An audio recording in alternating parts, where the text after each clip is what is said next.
Yo les gars, c'est Asvox, j'espère que vous allez bien. Aujourd'hui, nouvelle vidéo, vulgarisation. On va reparler de stockage et notamment de SSD. Pour ceux qui s'en souviennent, j'avais fait une vidéo l'année dernière sur le fait que le NVMe c'était entre guillemets useless dans le sens où un SSD 2.5 classique était largement suffisant et que les performances en réalité étaient très proches et que ça se mesurait en même pas micro-nanosecondes. Sauf que dans cette vidéo, il y a un point que je n'ai pas indiqué et qui est méga important. Et c'est d'ailleurs un point que beaucoup de personnes se posent si on compare un SSD à un HDD, c'est simplement sa durée de vie. Et en réalité, il faut se douter parce que d'année en année, et heureusement, les SSD ont tellement bien évolué. C'est-à-dire que on retrouve des SSD avec un rapport quantité et performance-prix limite imbattable. Et surtout, le plus gros point positif, c'est que par rapport à avant, les SSD sont beaucoup plus durables. C'est fini les SSD en 2012 là de 32 Go qui ne durent même pas un an. Ça y est les gars, là on est en 2021 et je pense que le but c'est de viser le grind. Mais malheureusement, beaucoup de personnes ne savent pas comment mesurer ou évaluer la durée de vie d'un SSD parce que simplement c'est un sujet que personne n'en parle. Et d'ailleurs c'est un point qui est hyper important parce que bon, tu peux avoir le SSD le plus performant, mais si c'est pour qu'il dure même pas 2 ans, ça sert à rien. Du coup mon ref, je vais te donner les points clés qui sont hyper importants. Et puis voilà, je pense qu'on peut directement commencer cette vidéo. Allez, c'est parti. Avant de commencer cette vidéo, je tiens à vous dire qu'elle est sponsorisée par le service Poulpeo. Donc c'est simplement un service qui va peut-être vous plaire pour ceux qui effectuent beaucoup d'achats, notamment pour ceux qui veulent se faire un PC gamer. Vous allez voir que c'est super utile. C'est en gros un système de cashback qui rembourse simplement vos achats en ligne. Poulpeo est en partenaire avec plus de 1800 sites tels que Amazon, Cdiscount, Rue du Commerce, etc. Et chaque site a sa propre commission. Donc imaginons que tu veux t'acheter un PC d'une valeur de 1000 euros. Sur Poulpeo, il y a un cashback de 3%. C'est-à-dire que dès que tu vas acheter un PC à 1000 euros, tu vas directement recevoir 30 euros sur ton compte Poulpeo. Et donc comme tu l'as compris, si tu accumules les achats et que tu actives le cashback, tu peux te faire une somme qui est vraiment pas mal grâce à l'extension Poulpeo que tu peux télécharger sur Google Chrome, voire même Firefox. Car en effet, l'extension que tu vas télécharger va te permettre dans un premier temps d'activer le cashback et de trouver des codes promo en plus directement sur le site où tu fais tes achats. Et justement, à chaque achat, tu reçois directement un petit remboursement sur ta canette qui va s'accumuler directement sur ton compte Poulpeo. T'accumules et après, une fois que tu arrives à 10 euros de cashback, tu peux directement en faire un petit virement en effectuant directement un simple virement bancaire. Et donc pour ceux qui sont vraiment intéressés, et moi je vous le recommande, lors de votre inscription, n'hésitez pas à mettre le code promo ASVOX5. Cela vous permettra directement d'avoir 5 euros sur votre compte Poulpeo. Et de ce fait, un truc hyper intéressant, c'est que parmi toutes les personnes qui vont s'inscrire avec mon code ASVOX5,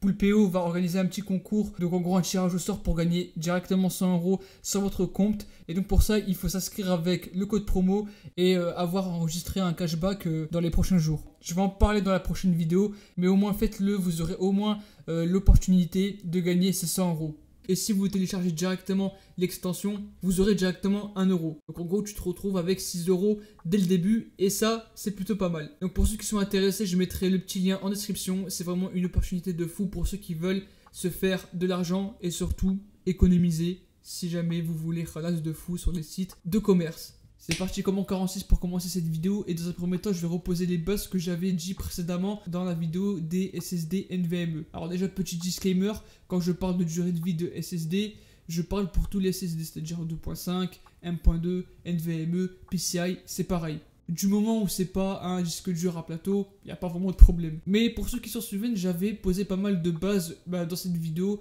Et justement, vous allez comprendre que ces bases-là vont réellement impacter sur la durée de vie de votre SSD. En commençant dans un premier temps par le contrôleur NAND. Donc en gros, c'est le contrôleur qui va faire en sorte de régler les données en quelque sorte. Et actuellement, dans le marché des SSD, il existe 4 types de contrôleurs NAND. Avec dans un premier temps le QLC, le TLC, le MLC ainsi que le SLC. Pour vous faire rapide, simple, efficace, le QLC c'est simplement le moins cher, c'est celui qui aura beaucoup plus de bits de données, mais le problème c'est qu'il y aura un impact, c'est par rapport aux performances. Ils sont tellement nuls à chier en performance que lorsque tu commences à lancer plusieurs programmes, au final tu auras les mêmes performances qu'un HDD. En gros si tu veux c'est un type de SSD qui se charge très rapidement et forcément pour un OS c'est pas si top que ça. Donc en réalité, le QLC, comme par exemple la série QVO de Samsung, c'est des SSD qui, même s'ils sont quelquefois très performants, ont ce problème du fait qu'ils se chargent très rapidement et ça, c'est pas très top. Donc en réalité, le QLC, on vire à part si tu veux simplement stocker et stocker. Si c'est pour mettre un OS, un Windows ou un Linux, ça sert à rien. Tu vas juste le bousiller. Ensuite, on va retrouver la norme la plus connue et la plus standard, le TLC. En gros, c'est le contrôleur mémoire le plus abordable. C'est-à-dire qu'on va retrouver dans un premier temps des performances plus ou moins abordables et surtout une durée de vie vraiment correcte. Même s'il y a plusieurs formes de TLC comme la TLC 3D, NAND, donc c'est la plus récente, c'est sûr qu'elle sera beaucoup mieux de la QLC. Après forcément, le rapport quantité-prix sera un petit peu plus élevé, même si je pense qu'à mon goût, le prix est relativement très correct. Et pour information, le TLC, c'est ce que vous retrouvez dans quasiment 80 voire 90% des SSD du marché. C'est le plus connu. Bref, en gros, dis-toi que c'est carré dans l'axe et prochainement, ton SSD ou le SSD que tu as, c'est un TLC, voire un TLC 3D. Même si entre les deux, il n'y a pas tellement de grande différence. Et enfin, on va retrouver le MLC ainsi que le SLC. Alors là, encore une fois, c'est un petit peu comme le TLC, sauf qu'ils seront beaucoup plus performants en termes de transfert, donc lecture-écriture, avec un rapport quantité et qualité-prix beaucoup plus important. Et surtout pour le SLC, ne prenez pas ce genre de SSD pour jouer, puisque simplement le SLC, c'est vraiment réservé pour des usages vraiment professionnels. Je vais pas rentrer dans les détails, mais si vraiment tu commences à prendre un SLC pour mettre du Fortnite, je vais te casser. Ah ouais, merde, j'ai cassé mon Ramadan, bon, on va faire avec, hein. En gros, ne prends pas de SLC à part si tu veux faire un gros truc de fou, mais en réalité, le TLC est largement suffisant. Même le MLC, je sens qu'à mon goût, c'est un petit peu overkill. Le deuxième point aussi que j'avais évoqué dans la précédente vidéo, c'est qu'il faut qu'il y ait une présence de cache DRAM. En gros, si tu n'as pas de cache DRAM dans peu importe le type de contrôleur, tu auras les mêmes effets qu'un SSD QLC. C'est-à-dire que tu peux très bien avoir un TLC, s'il n'a pas de cache DRAM, ça aura les mêmes effets qu'un QLC. Lorsque vous commencerez à le charger pas mal, vous aurez quasiment les mêmes performances qu'un HDD. Et pour ceux qui ont déjà testé Windows 10 sur un disque dur, un HDD classique, vous savez très bien à quel point c'est extrêmement lent. Donc j'ai pas envie que vous achetez un SSD pour avoir ce genre de performance, d'accord? C'est pas fait pour. Et justement, pour faire gaffe à ce problème, il faut surtout vérifier à ce que dans la description du SSD, qu'il n'y ait pas marqué DRAM less, donc en gros pas de cache DRAM. Et ça c'est mauvais signe, il faut impérativement que tu aies de la cache DRAM pour éviter ce problème, pour stabiliser les performances en quelque sorte. Donc en gros, tu as compris, il faut de la TLC, il faut de la cache DRAM. Et donc, comme tu l'as capté, le fait qu'on réduise cette charge, forcément, ça impacte beaucoup moins sur la durée de vie du SSD. Ça a été prouvé. Le mieux, c'est de rester sur un SSD avec de la cache DRAM, ça sera beaucoup mieux. Et on va arriver à un troisième point que je n'avais pas parlé. Et là, ça va être un petit peu le cœur. Et ce point-là qui est hyper important, qui va déterminer si est-ce que votre SSD va être durable ou pas, c'est l'endurance, aka le TBW, ou en gros TBW, Terabyte Written, ou si tu comprends pas l'anglais, le nombre de Tera écrites. En gros, c'est une donnée que pas mal de constructeurs mettent dans les fiches techniques de certains SSD. Malheureusement pas tout, c'est pour ça qu'il faut regarder quelques tests sur internet. Mais en gros, l'endurance, c'est une donnée qui est mesurée en téraoctets, qui est donnée par le constructeur en gros, qui détermine simplement le nombre de Tera que le SSD pourra écrire jusqu'à ce qu'il rende l'âme. Donc là, bon, je suppose que tu n'as pas trop capté ce que j'ai dit, mais on va prendre un exemple, comme par exemple le Crucial MX500. Si on va dans sa fiche technique, alors je sais que pour lui, c'est pas écrit sur le site officiel, mais sur quelques sites où le SSD a été testé, pour un MX500 en 500 Go par exemple, l'endurance était de 350 Teraoctets. Attendez, je vais répéter, 350 Teraoctets. C'est-à-dire que le Crucial MX500 qui a 500 Go de capacité peut théoriquement écrire 350 Teraoctets de données jusqu'à ce qu'il lâche. Mais sauf que pour ceux qui ne se rendent pas compte, les gars, 350 Teraoctets, c'est beaucoup trop, c'est énorme. Et le pire, c'est que cette valeur-là du TBW ou simplement l'endurance peut varier selon tout simplement le type de SSD et surtout le stockage, parce que un MX500 en 500 Go n'aura pas la même endurance qu'un MX500 en 1 Tera. Cette valeur-là peut bien évidemment évoluer. Et là du coup, vous allez me dire que ouais Yacine, mais pour écrire 350 Teraoctets, il faut combien de temps ? Et c'est là où les choses arrivent. Au pire, tu sais quoi, j'ai une idée, je vais pas passer par 40 000 chemins. Imaginons que voilà, t'as ton SSD, tranquille, t'as ton nouveau PC, au calme. T'installes Windows, tu commences à installer tes jeux, tes programmes, tes logiciels, tes musiques. Tu vois, genre d'un côté, t'aimes jouer et tout. Mais aussi, de temps en temps, t'aimes tweaker un peu sur Windows. Tu vois, t'aimes le bidouiller, faire des trucs bizarres avec, t'aimes l'optimiser. Bref, pour ceux qui aiment bidouiller Windows, pour, je sais pas moi, optimiser les performances, vous savez très bien de quoi je parle. Et le fait de tweaker Windows simplement, ça peut venir à des problèmes de démarrage. Du coup, toi, ce que tu décides, c'est que tu réinstalles Windows complètement, comme si tu l'avais installé pour la première fois avec une clé USB. Et en gros, ce que tu décides, c'est que tous les mois, tu formates et réinstalles Windows.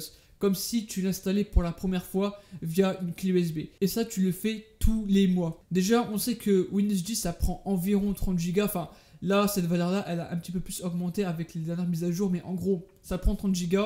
Une fois que tu l'as installé, bah, bien évidemment, tu vas installer les jeux. Donc, on va dire qu'une fois que tu as installé Windows, tu vas installer 100 Go de jeux. Et puis, on va dire qu'on va rajouter 20 Go pour tout ce qui est musique, logiciel, programme, etc. Du coup, ça nous fait au total 150 Go de données qui vont être écrites après le formatage et la réinstallation de Windows 10. Et ça, c'est hyper important parce que c'est données que l'on va écrire directement sur le SSD, on n'en a pas fait une sauvegarde, c'est-à-dire que vraiment on formate complètement et on réinstalle le tout comme si c'était normal. Maintenant voilà, combien faut-il de réinstallation pour arriver à ces 350 Teraoctets? Donc là en gros ce que tu fais c'est 350 Teraoctets divisé par 150 Go, donc tu fais vite fait le calcul, ça va te faire une valeur de 2333. Mais 2333 quoi? Réinstallation de Windows. Mais sauf que 2000 réinstallations, c'est beaucoup.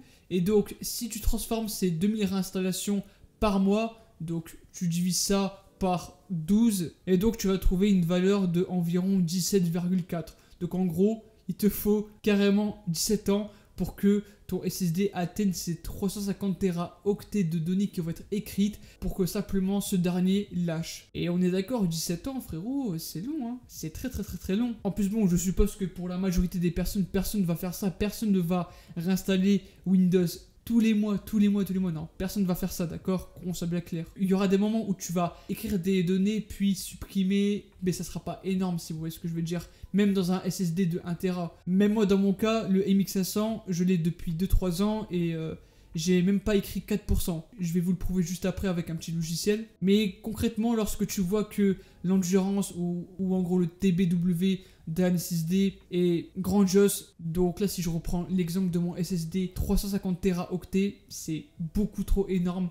Et si tu veux vraiment le tuer, tue-le, à part si tu prends un marteau et que tu le tapes comme ça. Et le pire, c'est que cette histoire-là, ce n'est pas encore fini. Si par exemple je prends le Samsung 860 Evo en 1 Tera, eh bien son endurance elle est d'autant plus importante. On passe de 350 Teraoctets à carrément 600 Teraoctets pour la version 1 Tera. C'est beaucoup trop énorme. Et j'imagine même pas son grand frère, le Samsung 870 Evo. Je le parle parce qu'en ce moment, il a beaucoup baissé, où lui, il a carrément une endurance ou un TBW de 2400 Teraoctets. Ouais, ça fait beaucoup, j'avoue. Je vais pas passer par 40 000 chemins, mais en gros, c'est l'endurance est d'autant plus importante, tout en prenant en compte les précédents critères, tu auras une durée de vie qui sera d'autant plus importante que certains SSD. Après, pas de panique pour ça, je mettrai des références à la fin de la vidéo, comme ça, vous aurez des SSD du turfu. Voilà, donc maintenant tu as les 3 critères et maintenant tu souhaites acheter le SSD. Mais dans un premier temps, où trouver cette valeur-là? Comme je te l'ai dit précédemment, cette valeur-là, tu vas le retrouver principalement dans la fiche technique du constructeur.